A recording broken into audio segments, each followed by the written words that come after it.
My name is Richard Jameson. For those I haven't met, worked at Heavenly for about 19 years now, and I go back and forward between here and Australia, hence the accent, and work down there in our winter, in the Australian winter. So that's a little bit about me, but just welcome you to the clinic this afternoon. It might be a little bit different. This is not going to be something necessarily that I want you guys to take away and go and implement straight away into your certification study groups if you're doing that. But I guarantee you if you implement some of this stuff in your general day-to-day teaching, it's going to help you and your clients out. And that's what I want this to be about.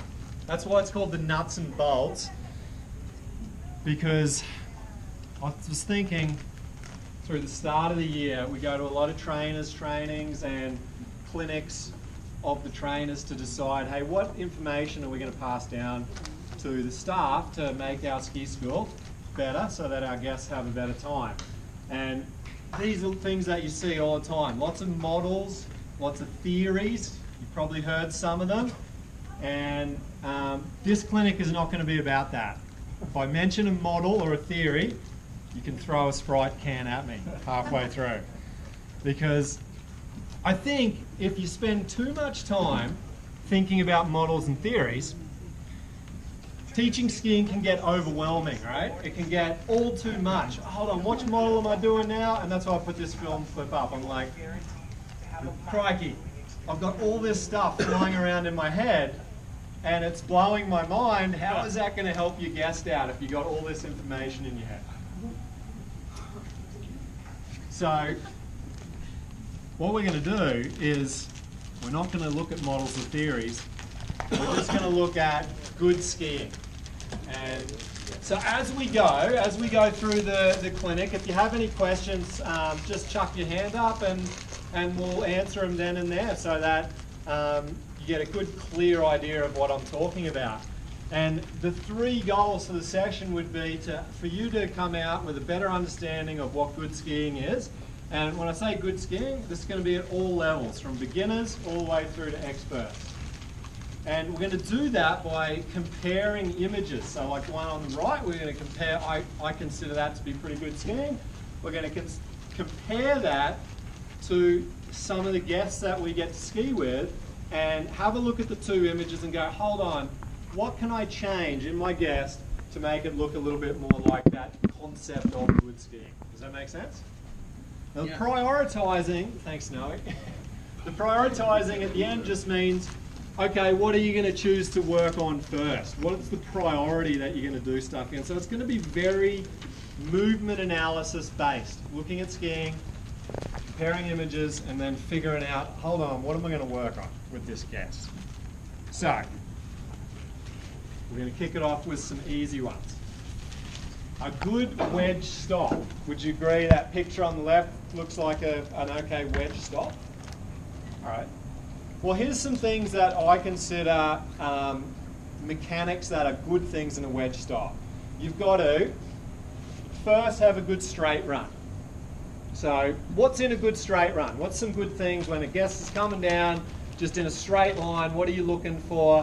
What do you think makes up a good one? Chuck some ideas out. Sandra, come on, you know. What's a straight run? I do know, but hands up, eyes up, bend at the ankle, knee, and hip. Okay, so ankle, knee, and hip, which to me means a good stance. Eyes up, so they're looking where they're going. Maybe forward in the boots, that means bend with the ankle. So you're kind of looking for a balanced stance as they slide down the hill in a straight line. That's what a straight run is. So I put that in there first because in a good wedge stop, all of that should be there. But we've got to add some stuff to it now. So we're going to add in, all right, we've got to push both legs apart, and then we've got to turn both legs inwards. And if you can do that, you'll end up making a wedge like the picture on the left and coming to a stop. Agree so far? Anything out of whack there? Anything you would add to it? You notice I didn't mention anything about the edges in there, did I?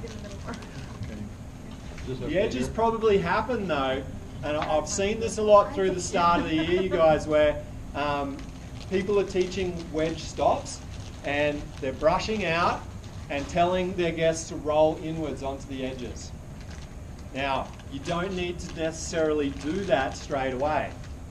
If they're having trouble getting the edge, then you can do that, but why don't you need to teach them to tip in on the edges if you do these two things? Because it's inevitable. If you push them far enough apart, it's going to go up onto the edges, right? So you probably don't need to worry about that. Inevitable. Okay. All right.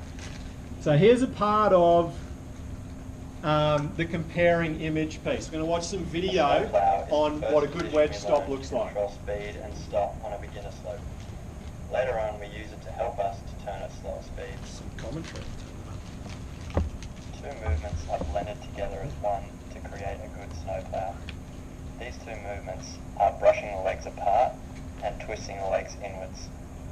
When they are done both together nicely and smoothly, you create a good snowplow stop. So brushing the legs apart, twisting the legs inwards. If you do those two movements together smoothly, blended, make a good wedge stop. So we're going to compare that to our next video. Don't worry about the question so much, but just worry about the image that's going to come up on screen. Compare this to the one you just saw.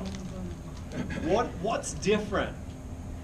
You're armed now with a good image of what a wedge stop should look like. You're also armed with the mechanics we just talked about. You've got to brush both legs out and twist both legs in to make a good wedge stop.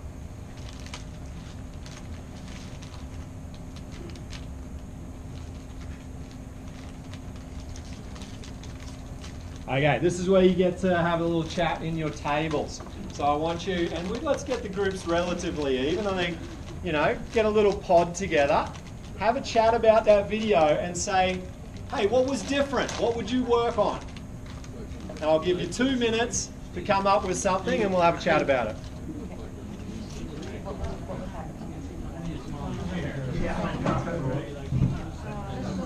So, what was happening with their feet?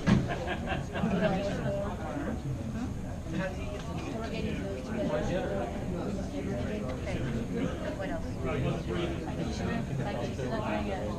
Both feet like right pressure. She's only pushing out. Perfect. That's what I want to hear. So only one foot. Where's